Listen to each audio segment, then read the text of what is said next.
Welcome back, everyone, to episode 50 of Boxes in the Basement. I believe this is episode 50.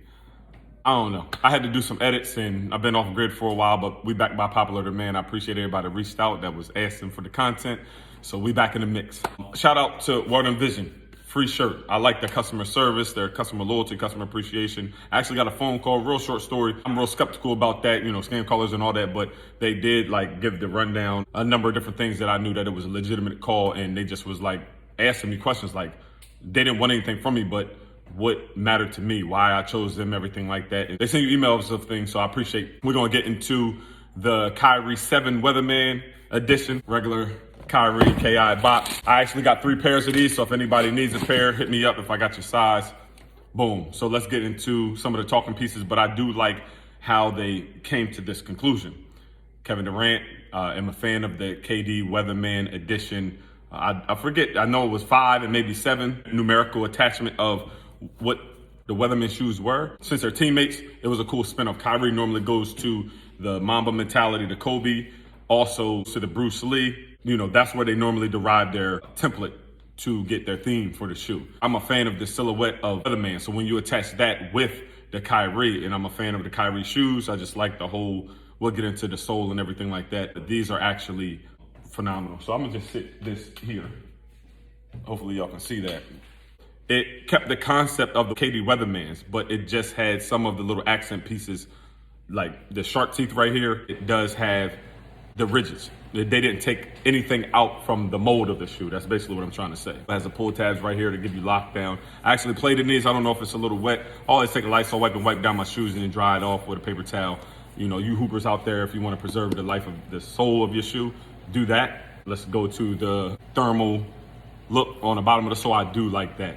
The ridges stay the same, still the same Kyrie logo, like the all black silhouette. It maybe have thrown me off if the midsole was white and then that was black. I don't know how that would look. I may have to mess around with one of my apps and see how that would look, but I'm a fan of the all black sole. It just gives like a boom, boom type thing. It's really no transitions, just here. It does have the thermal on the back heel, has a KI or a 7 on there. So Kevin Durant, number 7. And then Kyrie's was 2 and then 11. I believe his father, Dredrick Irvin, that was his number as well.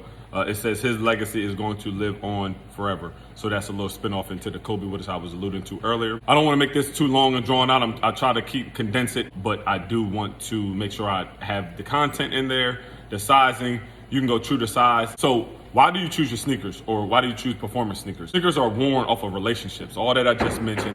But are they good for you, right? Are they good for you? If the mold is a cut, the design of the shoe good for you? Are they good for your feet? Ask yourself these questions. What attracts you to them? Why do they attract you? Who attracts you? I just named some signature athletes that have signature shoes. The company or sponsor, these are Nike, obviously. Certain companies are your favorite team. What attracts you to them? But just don't waste your money. You used to throw money away basically because I was trying to keep up with all these different things. But are they comfortable for you?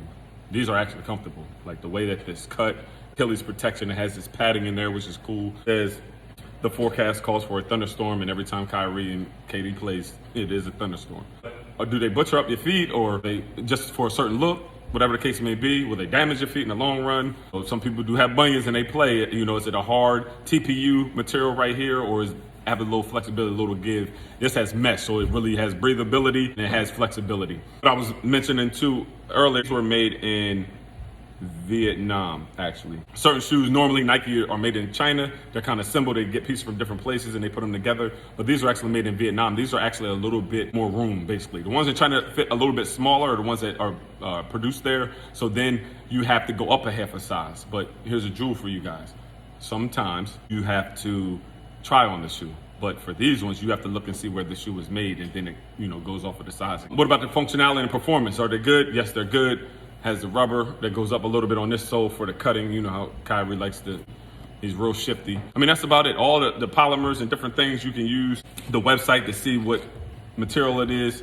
Sometimes on the back of the boxes, it has some information. You can do that. You can always check the web and see what's going on with that. So I'm gonna try to chop up this video, condense it a little bit so it won't be as time consuming. I respect y'all's time, and I appreciate y'all respecting mine and checking out the content. So Box in the Basement, episode 50, I believe so. Drop a like, comment. I did compartmentalize all of my videos and I moved them over to YouTube. So I will put in my profile, the YouTube channel. When to check that out, you can kind of see some of the cool feats that I did reviews on there. Take care, y'all. Till the next episode, be safe.